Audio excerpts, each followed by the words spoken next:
Bonjour à toutes et à tous et bienvenue dans cette vidéo où je souhaitais aborder avec vous l'importance d'accepter le changement.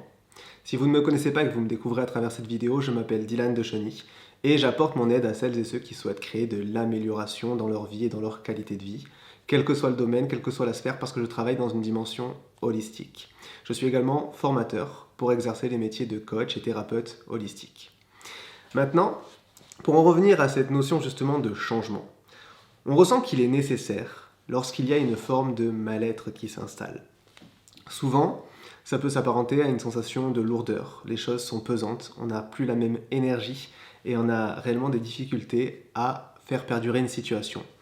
Le changement, on le retrouve déjà dans une dimension professionnelle, l'envie de changer de travail, de changer de domaine, d'exercer autrement. On peut ressentir un besoin à ce niveau-là. Il y a le changement après de vie en général de par la géolocalisation dans laquelle on se trouve, donc le besoin de changer de région, de ville, etc. Le changement dans la situation aussi, des fois familiale, le besoin de s'éloigner de certaines personnes, le besoin de rompre avec certaines personnes. Bref, le changement en fait dans toutes ces dimensions. On ressent qu'il y a des fois ce besoin de changement, mais il n'est pas forcément la solution à tout. D'accord? Donc je vais aborder après le pourquoi nous devons créer du changement, mais avant toute chose, il faut bien comprendre qu'il y a une différence à faire entre le besoin de changement et la fuite. Comment savoir si on n'est pas en train de prendre la fuite?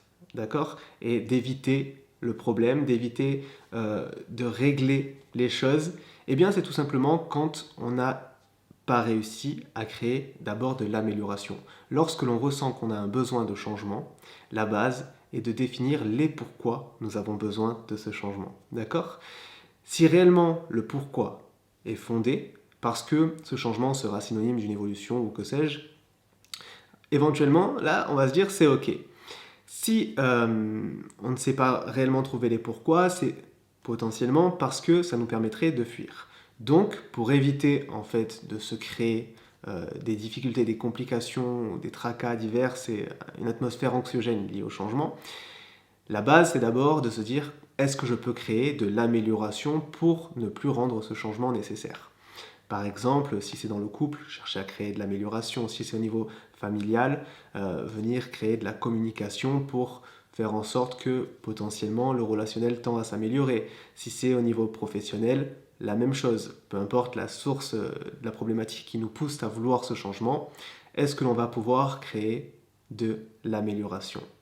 Et si effectivement, il n'y a pas forcément d'amélioration à créer, l'amélioration n'est pas possible ou vraiment on ressent que l'amélioration est inutile parce que ça ne nous concerne plus et qu'on a besoin de passer à autre chose, alors là, effectivement, la solution, c'est le changement. Maintenant, une fois qu'on en est à cette étape-là, il y a d'autres petites difficultés qui s'installent, c'est que ce qu'il faut comprendre, c'est que le changement est effectivement un élément hyper anxiogène.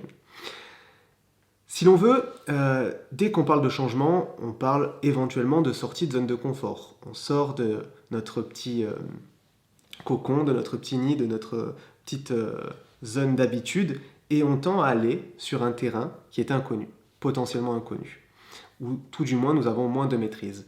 Instinctivement, nos mécanismes de notre instinct de survie s'activent en nous. C'est-à-dire que lorsqu'on part en terrain inconnu, eh bien, nous serons plus alertes du fait qu'il pourrait y avoir un éventuel danger. On ne maîtrise pas réellement tout ce qui se passe. Si on n'a plus de maîtrise, on va augmenter notre vigilance. Et donc tout ça, en fait, ce sont des mécanismes naturels.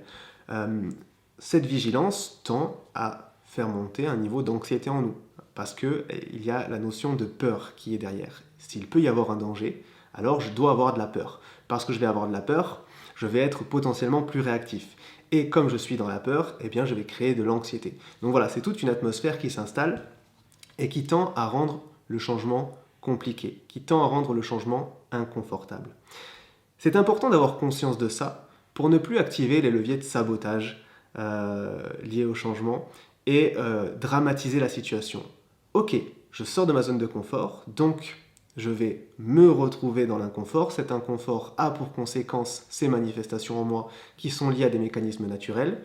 J'en ai conscience, mais je comprends que ce n'est pas moi qui, du coup, manque de capacité, ce n'est pas moi qui est un problème ou quoi que ce soit, c'est un mécanisme naturel qui va tendre à s'estomper dans le temps quand l'on pourra réellement intégrer le fait qu'il n'y a pas de danger et que l'on commence un petit peu plus à maîtriser l'éventuelle situation liée à ce changement. D'accord? Donc voilà, ayez de la tolérance envers vous à ce niveau-là, parce que j'ai rencontré beaucoup de personnes qui elles-mêmes en fait crient après à la procrastination, qui se sabotent encore plus en se sentant pas capable, en ayant la sensation d'avoir fait une erreur, etc. Parce qu'elles n'intègrent pas le fait qu'il y a une phase transitoire qui, dans son laps de temps, va mettre en phase notre inconfort par diverses manifestations. Et donc voilà, c'est pour ça que là, c'est important de savoir faire preuve d'un minimum de tolérance envers soi et de se dire, bon ben voilà, j'expérimente tout ça, toutes ces émotions, ces sentiments, ces sensations, etc. Je ne fais que les expérimenter, tout ça ne me définit pas, et je continue à aller de l'avant jusqu'à ce que je puisse réellement un peu mieux maîtriser la situation, maîtriser ce terrain, créer des habitudes à travers tout ça. Et une fois qu'on a créé ces fameuses habitudes, eh bien, toute la sphère émotionnelle tend aussi à s'améliorer en même temps que l'on prend nos marques sur ce nouveau cheminement.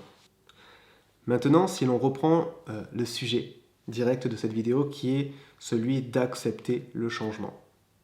J'avais besoin d'abord d'installer le décor pour que vous compreniez un petit peu mieux tout ce qui pourrait être lié justement au phénomène du changement, mais ça reste néanmoins quelque chose qu'il est important d'accepter. Parce que le changement est associé aussi à l'évolution. Lorsque l'on crée une évolution, une amélioration, on crée du changement. Se fermer au changement, c'est se fermer à notre évolution, c'est se fermer à notre amélioration. Que ce soit en fait un changement qui soit lié justement, comme je disais, à la sphère familiale, à la sphère relationnelle en général, à la sphère professionnelle, peu importe, derrière cette évolution, ce changement, on va avoir potentiellement le besoin de se retrouver en disponibilité, que ce soit pour les autres, que ce soit pour construire d'autres choses, etc. Il y a ce besoin d'une mise en disponibilité pour notre propre évolution. Rien ne pourra être tout le temps linéaire, tout doit tendre à évoluer. Certaines situations pourront potentiellement perdurer parce que sur la sphère existentielle, ce que l'on ressent l'envie et le besoin d'incarner se trouve dans une sphère spécifique et non pas dans les autres. C'est vraiment variable en fonction des gens, on a tous notre propre chemin de vie. Et là, c'est pour ça que c'est important de savoir être connecté à soi-même, à son propre ressenti, en éteignant autant que possible l'écho extérieur, à savoir tout ce que peuvent penser, voir, dire les autres, etc. Ça ne nous concerne pas réellement. La conscience de soi, la connaissance de soi, c'est la base pour avoir des convictions suffisamment fortes et solides afin de mettre en place les changements propices à une évolution de notre situation et une évolution de notre être. Lorsque on se ferme à ce changement que l'on sait nécessaire, qui est nécessaire parce que l'amélioration n'est pas possible, etc., mais que pour X ou Y raison, on se le refuse.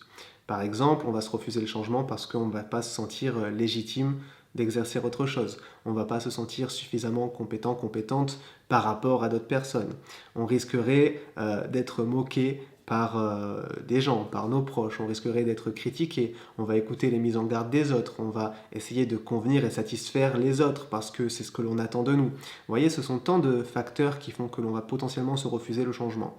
Parce que, aussi, d'un point de vue de la société, ce serait mal vu de faire ceci ou cela. Parce que potentiellement, si l'on crée un changement, on risquerait de perdre certaines choses auxquelles on s'est attaché, des choses que l'on a construites dans le temps, et que ce changement que l'on sait nécessaire pour nous sera la cause de certaines pertes. Mais comme je vous disais tout à l'heure, il est important de savoir que l'on va devoir mettre en place une mise en disponibilité pour notre évolution, pour laisser de la place à tout ça. Si on n'est pas prêt à le faire, on n'est pas prêt au changement. Si on n'est pas prêt au changement, la conséquence à tout ça, c'est un mal-être qui s'installe de plus en plus en profondeur. C'est potentiellement de la dépression, un épuisement. Je parle aussi potentiellement de somatisation, parce que lorsqu'on ne va pas bien, lorsque ça ne va plus, lorsque on va avoir des pensées qui vont être associées à ce mal-être, et bien notre corps va aussi répondre à cette configuration dans laquelle on s'enregistre, à ce conditionnement dans lequel on s'enregistre. Et du coup, nous créons aussi des problématiques physiques à ce niveau-là, ce qu'on appelle somatisation. Enfin, il peut y avoir différentes problématiques qui s'installeront suite à ça. Il y a aussi ce que l'on incarne, parce qu'on ne sera plus dans l'épanouissement. Si on est dans une vie que l'on sait qui n'est plus adaptée à notre épanouissement, on ne pourra plus être dans l'épanouissement. Donc, ce que l'on partagera pour les autres, quel que soit dans le domaine dans lequel on s'enregistre à ce moment-là, eh bien, ce sera que l'ombre de nous-mêmes. Donc là aussi, eh bien, on va créer des problèmes qui s'installeront dans le temps. Notre relationnel au niveau du travail, notre qualité, notre productivité dans le travail eh bien, ne sera plus la même que lorsqu'on était réellement motivé. Notre tolérance aussi face eh bien, tout simplement à la diversité des autres ne sera plus la même. On aura une tendance à l'impulsivité, à l'irritabilité. Voilà, on va créer différents mécanismes qui vont ne faire qu'appuyer le fait que le changement est nécessaire.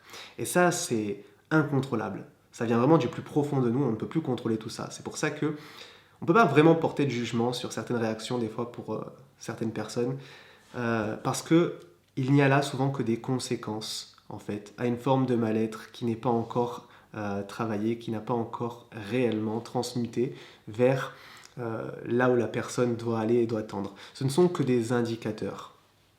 Et on peut, nous aussi, voilà, passer par tout ça si jamais on se refuse le changement. Donc voilà pourquoi c'est important, comme je disais, de bien valider si ce n'est pas une fuite, que c'est un changement qui est nécessaire, de tendre à créer de l'amélioration, et si l'on voit que l'amélioration n'est pas possible ou n'est pas envisageable ou qu'on ne souhaite pas cette amélioration, et bien là, effectivement, le changement est important. Quand on parle de changement, voilà, on va avoir tous ces éléments de sabotage qui vont s'installer potentiellement par peur, etc. Parce qu'on sait très bien qu'on va aller dans l'inconfort, parce qu'on sait très bien que ça va être anxiogène, parce qu'on sait très bien qu'on va devoir quitter, perdre des choses. Mais la conséquence négative au refus de ce changement sera toute celle que j'ai pu énumérer précédemment. Voilà, j'avais vraiment envie de faire cette petite vidéo pour vous inciter justement à créer du changement dans votre vie, à l'accepter. Parce que si vous ne l'acceptez pas, ce sera pire. Allez, je vous dis à très bientôt dans une prochaine vidéo.